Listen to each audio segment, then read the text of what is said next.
Ang pagpapatuloy ng hunt para kay Hisoka at kay Morena at ang hindi maiiwasan na clash at mga laban sa gitna ng squad ni Henry at ng mga miyembro ng Hailey family. Sa chapter na ito ay mawitness natin kung gaano kagaling ang pag-utilize at ang paggamit ni Henry ng kanyang Nen ability to the point na napaka-confident at hindi siya natatakot na sugudin ang pugad ng Hailey kahit mag-isa lang siya. Huwag niyo kalimutang mag-iwan ng like, mag-subscribe at i-ring na din ang bell button guys para automatic ma-notify kayo pag release natin ang susunod pang mga video dahil dito na magsisimulang uminit ang mga bagay-bagay. Pero wag na nating patagalin pa. Let's go! Ang title ng chapter na ito ay Clash Part 2 at makikita natin dito guys na matapos nga ang ginawang komosyon nitong si Lynch, ni Zakuro at nitong si Henry ay hindi na nila naiwasang magkagulo at magkaroon ng intense na panic sa lahat ng mga civilians, sa mga literal at tunay na mga passengers lamang. Unlike ng ibang mga miyembro ng Hailey na nagpapanggap ng mga civilians para ma-take advantage ang law. Matapos nilang makita na nagkabarilan niya ang dalawang mga royal troops, inaakala nila na may naganap na friendly fire. Na dahil dito, nasabi ng ibang mga civilians na tumawag daw sila ng iba pang mga royal troops para umaksyon at nagpapatawag din sila ng mga doktor. Knowing na patay ng dalawa, nabanggit na lamang nila yon ng dahil sa panic. Habang ang tatlo naman ng mga miyembro ng CU family ay napakakalmadong naglalakad habang iniisip kung ano ang susunod nilang gagawin na move. Dito'y natanong nitong si Zakuro na ayon daw dito sa kanilang boss na si Henry, ang nakapataw na trabaho dito kay Zakuro at kay Lynch ay ang hanapin si Hisoka. Habang ito namang si Henry, ang pinaka-priority niya ay ang hanapin ng babae. Ang kausap kanina ng mga binugbog ni Lynch at itong si Zakuro dahil may balak ngayong magsumbong at mag-leak ng information papunta kay Morena, ang isa sa kanilang mga targets. Ayon dito kay Henry, habang sinusundan niya ang babaeng yon ay susubukan pa rin niyang palabasin ang iba pa sa mga miyembro ng Hailey para maunti-unti silang mapatay. Pero sinabi din niya kay Lynch at kay Zakuro na huwag silang gumaya sa plano na gagawin niya dahil naiiba daw si Hisoka. Kahit makita at matagpuan nila ang lokasyon ni Hisoka, wag na wag silang atake. Wag na wag silang gagawa ng kahit na anong aksyon na magpo-provoke kay Hisoka at kapag nakita nila yon, antayin nila si Henry. Kapag nakarating na si Henry, saka sila gagawa ng paraan. Na malinaw naman para kay Zakuro pero mukhang kay Lynch, medyo magulo yun dahil ang alam lang yata ni Lynch ay ang mangbugbog. Matapos nilang malinaw ang mga dapat nilang gawin ay nag-part ways na ang tatlong ito habang itong si Lynch at si Zakuro ay gumagawa ng paraan papunta sa isang empty hallway para mahanap si Hisoka ng mas madali at ng hindi mano-mano. Ginamit nitong si Zakuro ang iba pang mga pack ng dugo na dala-dala niya para mag-create ng mas marami pang dugo na makokontrol at mamamanipulate niya. Ipinuslit niya ang lahat ng mga dugong ito sa dingding na dahilan kung bakit para bang kumalat ito lalo ng para bang mga sperms at naghahanap ng isang target. Dito ay nasabi pa nga nitong si Lynch na nakakadiri daw ang ability nitong si Zakuro. Dahil habang nakikita nga natin guys, para nga itong mga linta, parang mga uod na gumagapang sa dingding. Pero dito ay sinabi naman nitong si Zakuro, wag daw niyang bastusin ang kanyang ability. Irespeto daw nitong si Lynch ang kanyang dugo dahil ang every ounce of blood, ang bawat patak ng dugo na ito ay magtatrabaho para hanapin si Hisoka. Pero ito namang si Lynch dahil medyo may kakulitan nga ito, hinawakan niya pang isa sa mga dugo at dinurog. Pero kahit anong gawin niya, nabubuo ito ulit at napansin niya na meron pa talaga itong mga mata. Na dahilan kung bakit sinabi talaga niya kay Zakuro na bakit may mata pa daw to. Nakakadiri daw talaga ang dugo nito. At talagang itinanong pa guys ni Lynch dito kay Zakuro kung paano daw ba papatayin ang ability niya na to. Dahil kahit niya dinurog na ito ni Lynch, nabubuo at nabubuhay pa rin talaga to. Na sinagot naman ni Zakuro na bakit naman daw gustong alamin ni Lynch kung paano patayin ang dugo niya. Pero kahit naman hindi niya yun patayin, kapag daw nag-reach ng 30 to 40 minutes, hindi man to mamamatay, magbabalik ito sa pagiging isang normal na dugo once na mag-run out na ito ng kanyang energy or ng kanyang aura. At ang pinakahuling tanong naman itong si Lynch kay Zakuro, once na makita na daw ba nilang target, ay pupuntahan nila yung agad at bubugbugin ng napakalala para makuha ang bawat information na kailangan nila. Dahil alam naman natin guys, na doon lamang mapapakinabangan ng ability nitong si Lynch. Pero sinagot siya ni Zakuro na sinabi na nga sa kanya ni Henry na hindi nila yun pwedeng gawin, hindi nila pwedeng maliitin si Hisoka. But switching of scenes guys, makakarating naman tayo ngayon dito sa POV ni Henry. Habang unti-unti siyang naglalakad, sinusundan ang babae na magsusumbong kay Morena pero hindi talaga niya mahanap kung saan ito dumaan. Pero kung papansinin nyo guys, napakaraming kasama na mga kalapate nitong si Henry. At ngayong aware na nga tayo sa kung anong ability nitong si Henry, then most likely, mga ibang bagay na ito, mga weapons, mga machineries na ginawa lamang niyang kalapate in disguise para pwede niyang masurprise ang kanyang mga kalaban. At pwede din niya itong magamit hindi lamang as weapons, pwede niya itong magamit sa marami pang ibang paraan. And although it is not stated here guys, nasa lugar sila na para bang isang napakagandang scenery, isang napakagandang view, na dahilan kung bakit napakarami ang nagtitake ng pictures. Kaya naman naisip nitong si Henry na i-take advantage ang pagkakataon na titingnan niya ang bawat picture na tinake ng bawat mga turista, ng bawat passengers para makita niya kung saang lugar dumaan ang babaeng hinahunting niya. Napakarami niyang chinek ng mga camera guys hanggang dumating sa pagkakataon na nahanap niya ang kanyang target. Bingo! Nakita niya ito sa camera ng dalawang matanda na nagtitake ng selfie at nang dahil dito, kinuha at kinumpiska niya din ang camera ng dalawang matanda. Hindi naman nagalit ang dalawang matanda dahil binayaran sila ni Henry ng napakalaking halaga. Habang ina-explain na rin sa kanila na kaya malaki ang halaga na binigay ni Henry dahil yun na rin ang magsaserve as collateral kung sakali man in the event na hindi niya na maibabalik ang camera ng matandang to. Nakita na ngayon ni Henry kung saang lugar pumasok ang babae, kaya naman na-realize din niya agad na sa loob ng cabin na ito, nandito nagtatago ang mga miyembro ng Hailey family. Pero alam din naman niya na pwede at posible na nandito ang lahat ng 23 na mga members pero hindi siya natatakot. Ang inisip pa dito guys ni Henry, alam niya ang itsura ni Morena at mararamdaman din niya ang aura ng bawat 23 na mga members ng Hailey family. Kaya maa-identify niya at maiisa-isa niya ang bawat isa sa mga yon. Hindi siya natakot. Ang inisip pa dito ni Henry, advantage ito. Mapapatay niya ito lahat ng walang kahirap-hirap sa paghanap. Sa pamamagitan ng ability nitong si Henry, tinransform niya ang camera papunta sa isang pusa. At alam naman natin guys na kahit gawin niya pang isang animal ang isang bagay, mareretain at magagamit pa rin nun ang kanyang usual, ang kanyang original na function. Kaya naman sa pamamagitan ng pusang ito, pwede pa rin siyang mag-record, pwede pa rin siyang mag-take ng pictures. Kaya naman inutusan niya ang camera na ito na ilalagay niya ito sa record mode. Ipinwesto nitong si Henry ang pusa na ito malapit sa fountain na nakatutok mismo sa passage na dinaanan ng babae. By this way, makikita at mamomonitor niya ang lahat ng maglalabas-pasok ng mga individuals at makikita niya kung nandito talaga ang karamihan sa mga miyembro ng Hailey. Ayon dito kay Henry guys, magiging maganda talaga kung lahat ng mga miyembro ng Hailey ay nandun. Pero magiging napaka-unrealistic naman nun. Bakit daw sila lahat magtatago sa iisang taguan lang? Ngayong napakarami nga ng ginagawa nilang pagpatay all throughout year 3. Pero dahil naisip at na-realize nga nitong si Henry na hindi na nga sila ngayon ino-oversee ng kanilang sariling benefactor na ang court prince na si Serednik. Mismong itong si Serednik ay galit na rin sa Hailey family, especially kay Morena. Mas lalo lamang na walang magkokontrol sa kanila. Mas magiging mas mailap ang mga membro ng Hailey family dahil nga wala ng lilimita sa kanilang mga gagawin. Ayon din dito kay Henry, ang mga ginagawang pagpatay ngayon ng mga miyembro ng Hailey, ang napakadaming mass massacres, ay maaaring isang training lamang para sa kanila.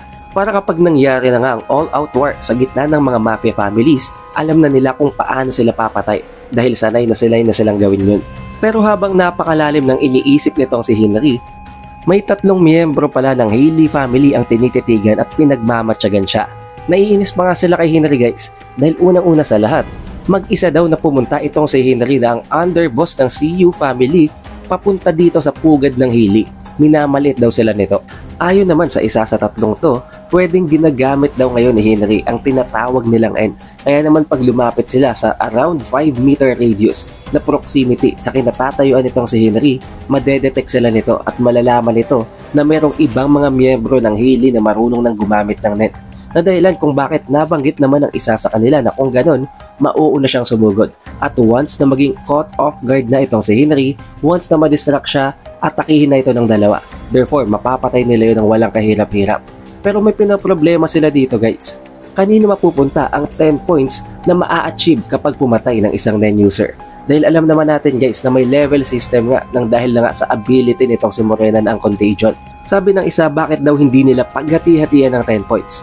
Sabi naman ng isa, bakit naman daw hindi na lang nila ibigay ng buong 10 points kung kanino mang makakapag-land ng final at ng killing blow? At sabi naman ng isa, for sure dapat may ibigay daw na konting points para sa mga mag-a-assist sa kill na yon. Nagtatalo pa sila dito guys, as if alam na alam nila na mapapatay nila si Henry. Pero nabanggit ng isa sa kanila din na kung gano'n nga at magkakaroon ng assist, ilang puntos naman daw ang ibibigay nila sa kung sino man ang makaka-assist na yon. Na sinagot ng isa sa kanila na kung gano'n, hindi sila pwede mag-decide. Si Morena ang magde-decide nun. Dahil si Morena din naman ang game master nila. Pero hindi na sila nag-aksaya ng oras guys. Sinugod na nila itong si Henry. Agad na ditong na-reveal ang pangalan ng tatlong ito, ang kanilang level at kung ano talaga ang occupation, anong standing nila sa loob ng Black Whale. Itong si Padayle na isang conjurer at isang miyembro ng demolition team. Isang level 9 na siya sa loob ng contagion. Itong si Corol na isang emitter, isang repairman at level 22 na. Itong si Tevelares naman ay isang enhancer at isang civil engineer na level 24. And given this information, mako-confirm natin na ang tatlong ito ay lahat marunong na gumamit ng NEN. Lahat sila ay mayroon ng kani-kanilang mga NEN abilities. Hindi nagtagal, agad nang ginamit nitong si Padayle ang kanyang ability. Habang iniisip daw niya bago siya mabigyan ng ability na kung sakaling ma-reincarnate daw siya, gusto niyang maging reincarnated as a weapon. Dahil gusto niyang maramdaman ang skin, ang flesh, ang bone at ang blood ng bawat individual na pinapatay niya. And luckily daw, sa pamamagitan ng tulong ni Morena at ng kanyang ability, hindi na kinailangang mamatay nitong si Padayle. Hindi niya na kailangang mag-reincarnate dahil kahit nabubuhay pa siya, ibinigay sa kanyang ability na yon. Ito ay tinatawag niyang Fistful of Weapon, the Lethal Weapon Disorder. Sa pamamagitan nito, na itatransform niya ang kanyang kamay into a weapon na katulad nga ng binanggit niya kanina.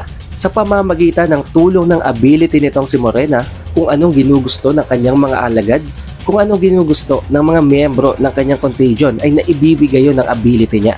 Matapos maging isang martilyo, maging isang hammer ng kamay nitong si Padayle, ay agad niyang nilapitan itong si Henry habang tinatangka na hampasin ng martilyo ang ulo nito.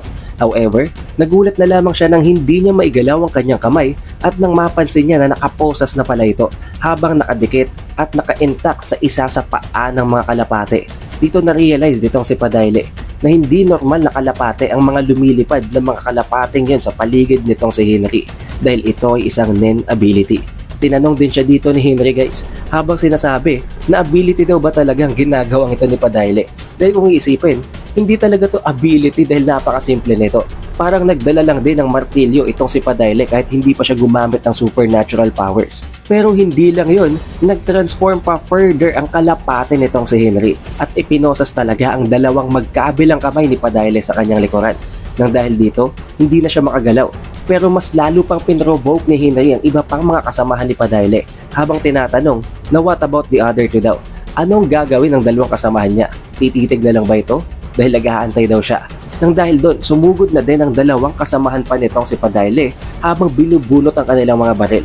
Pinagtatagtad nila ng putok ang mga kalapate nitong si Henry pero tinawanan lang sila ni Henry habang sinasabi na ang original daw na form, ang tunay na anyo ng mga kalapating ito ay mga handcuffs, mga posas. At hindi lang yun, ngayon niyang nire-enforce pa niya ito ngayon ng kanyang NEN, mas lalo itong tumitigas. Kaya hindi ito mapapatay ng mga baril nila. Na nagpapakita lang guys na napaka-useful talaga ng ability ni Henry.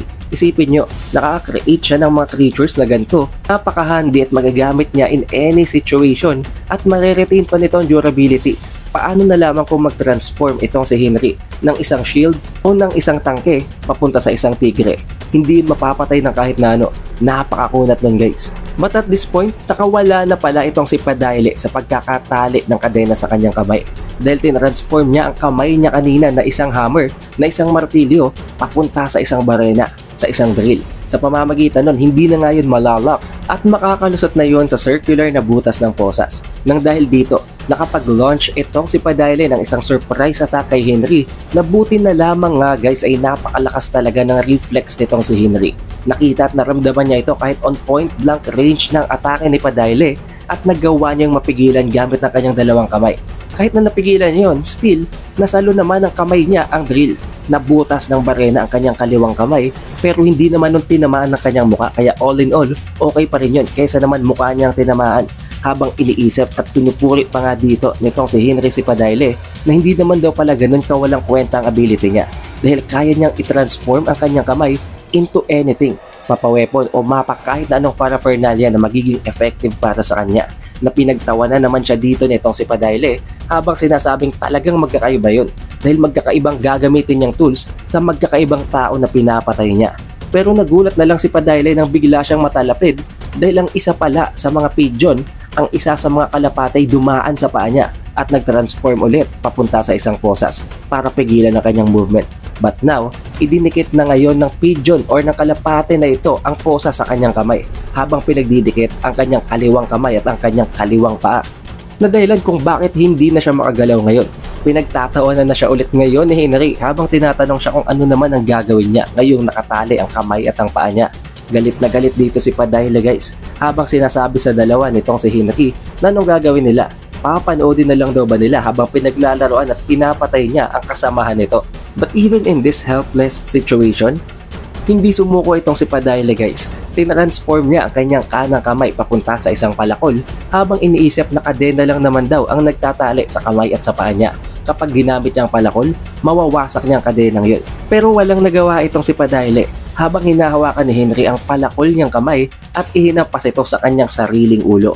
Habang tinatakot at ninaglalaroan pa itong si Padayle at sinasabing not gonna happen. Hindi daw niya hayaan na makatakas pa ang Padayle na ito. At pinagtatawanan niya pa si Padayle dito guys. Maswerte daw ito dahil kahit na gustong gusto daw ni Padayle na maramdaman ang feeling ng pagpatay, nararamdaman niya ngayon at the very same time ang feeling ng patayin at ang feeling ng pumatay dahil pinapatay niya ang kanyang sarili gamit ang kanyang sariling kamay. Walang nagawa si Padayle guys. Of course, walang kahirap-hirap, lumupasay ito at namatay.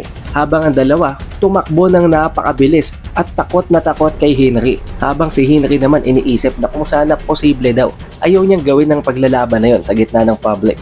Dahil magkokos nga yun ng isang komosyon, magkokos yun ng gulo. Pero wala na siyang choice. Inaasa na daw niya ang lahat kay Misha. Dito ay naisip nitong si Televares at nitong si Corol na talagang magiging problema ang mga kalapate nitong si Henry. Not even thinking na hindi talaga yun ang ability ni Henry, isa lamang yun sa mga uses at sa mga paraan ni Henry ng pag-utilize ng kanyang ability. Dahil doon naisip ng dalawang ito na hindi nila kakayanin na palagan si Henry ng sila lang. Kaya hihingi sila ng tulong sa hideout, hihingi sila ng tulong sa kanilang boss na si Morena. Pero kailangan na nating antayin ang susunod na chapter guys para sa susunod na kabanata. At doon na din natin ma-explain kung sino ang mission na tinutukoy dito ni Henry. Siguraduhin mo nang naka-like, naka-subscribe at na-ring mo ng bell button para ma-notify ka pag release natin ang susunod na video. Also guys, meron tayong official Facebook page, kaya naman i-like at i-follow nyo na ang Facebook page na yon dahil doon natin i-release ang announcement tungkol sa Hunter x Hunter series at sa ating channel. Shoutouts nga rin pala guys sa napakatinding mga supporters na ito from the previous video na palaging nanunood ng bawat daily uploads natin. It is the Updated Weeb and I will see you guys on the next one.